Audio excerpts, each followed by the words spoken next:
नमस्कार दोस्तों, कुमार अमित क्लासेस में आपका हार्दिक स्वागत है। आज मैं टीआरडी ओएचई से रिलेटेड 10 महत्वपूर्ण प्रश्न बताऊंगा जो कि डिपार्टमेंटल एग्ज़ाम के लिए काफ़ी महत्वपूर्ण साबित हो सकता है। तो पहला प्रश्न है 25 kV traction system needs the supply of single phase. The distance of OHE section between feeding post and SSP or SSP and SSP और SSP and SP। तो जो OHE का खंड है फीडिंग पोस्ट से सेक्शनिंग एंड पैरेललिंग पोस्ट तक उसको कहते हैं सब सेक्टर, और फीडिंग पोस्ट से SP तक के खंड को सेक्शन को सेक्टर कहते हैं। और एक TSS से दूसरे TSS के बीच जो सेक्शन बनाया जाता है उसको फीडिंग लेंथ कहते हैं। अगला प्रश्न है इंटरप्टर इंटरप्टर क्या है? Non automatic type circuit breaker. ये ऑटोमेटिक ऑपरेशन नहीं होता है इंटरप्टर, जैसे BM हो गया, इसको या तो मैनुअली या तो बाय रिमोटली किया जाता है। लेकिन ऑटोमेटिक टाइप सर्किट ब्रेकर क्या होता है? सर्किट ब्रेकर जैसे CB हुआ। अब अगला प्रश्न है normally bridging interrupters at SP are in.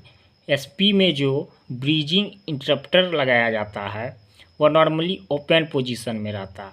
Close तभी किया जाएगा जब कोई कारणवश अपने फीडिंग को आगे बढ़ाना है। फीड को यदि एक TSS के जो फीडिंग जोन है उससे अगर आगे बढ़ाना है दूसरे TSS के फीडिंग जोन में, तो हम लोग क्लोज करते हैं, नहीं तो यह नॉर्मली ओपन पोजीशन में रहता है। अगला प्रश्न है distance between two consecutive OHE structures is called.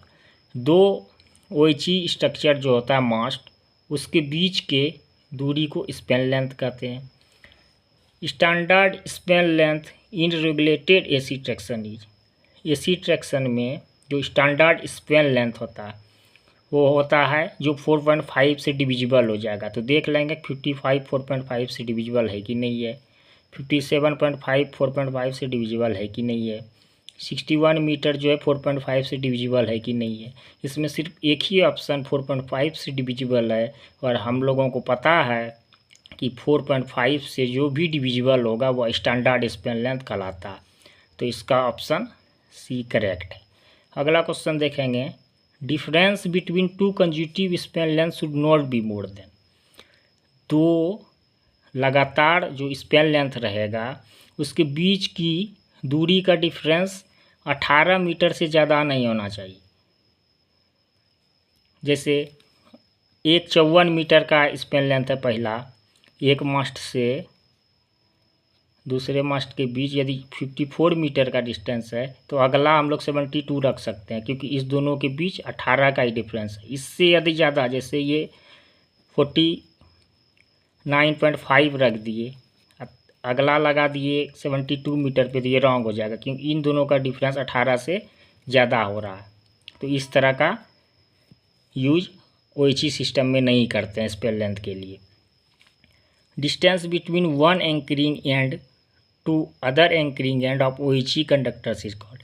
एक तरफ एंकरिंग हुआ, ऐसा एंकरिंग होता है, यहाँ पे ATD दे देते हैं, फिर ये आगे बढ़ता है और दूसरा जाके एंकरिंग हुआ। तो इस टाइप के OHE सिस्टम में इसे क्या कहा जाता है? एक एंकरिंग एंड से दूसरा एंकरिंग एंड, तो इसको कहा जाता है टेंशन लेंथ।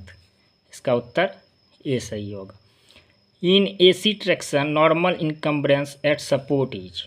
AC ट्रैक्शन में जो नॉर्मल इनकम्बरेंस होता है सपोर्ट पर, जहाँ पे ब्रैकेट लगाया जाता है, वो होता है 1.4 मीटर।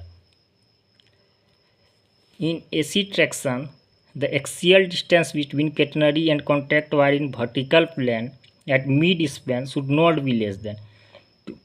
मिड स्पैन में जो होता है एक्सियल डिस्टेंस बिटवीन कैटेनरी और कॉन्टैक्ट का जो एक्सियल डिस्टेंस होता है वह कम से कम तो 150 mm 150, इससे कम नहीं हो सकता, क्योंकि 10.5 का तो लूप ही रहता है ड्रॉपर का, और उसके बाद कितना छोटा आप लगा सकते हैं, तो 150 mm से छोटा कर ही नहीं सकते हैं। एट ऑब्लिगेटरी स्ट्रक्चर्स और turn out it is general practice to give encumbrance. अगला प्रश्न है कि ऑब्लिगेटरी स्ट्रक्चर कहाँ लगता है, टर्न आउट पे, और पता होगा कि ऑब्लिगेटरी स्ट्रक्चर का इम्प्लांटेशन 3 मीटर होता है, उससे कम नहीं होना चाहिए। तो हम लोग जो उसका इनकम्बरेंस रखते हैं वो 1.4 मीटर टर्न आउट, जो टर्न आउट ओइची गया है वायर, उसको 1.4 मीटर उसका इनकम्बरेंस रखेंगे टर्न आउट वाले ओइची का, और 0.9 मीटर मेल लाइन ओइची का रखेंगे, जो मेल लाइन से गया उसका encumbrance. Droppers are made out of, dropper किस चीज़ का बना होता है, लीड कॉपर का, हार्ड ड्रॉन कॉपर का, या कैडमियम कॉपर का, या ब्रॉन्ज का, तो इसका होगा hard drawn copper, sorry annealed copper का बना हुआ था। हार्ड ड्रॉन कॉपर का अपना कॉन्टैक्ट वायर बना हुआ रहता है, और कैडमियम कॉपर का केटनरी वायर रहता है। यदि यह मेरा 10 प्रश्न आप लोगों को अच्छा लगा हो तो ज़रूर लाइक और सब्सक्राइब करेंगे और शेयर करेंगे। मैं 10 प्रश्न ही आज इसलिए लिया कि आप लोगों को यदि अच्छा लगे तो मैं फिर इसे आगे बताऊंगा, और बहुत ही अच्छा लगे तो कमेंट में ज़रूर बताएं, फिर मैं बोर्ड पर इसे व्याख्या सहित बहुत अच्छे ढंग से बताऊंगा। बहुत बहुत धन्यवाद।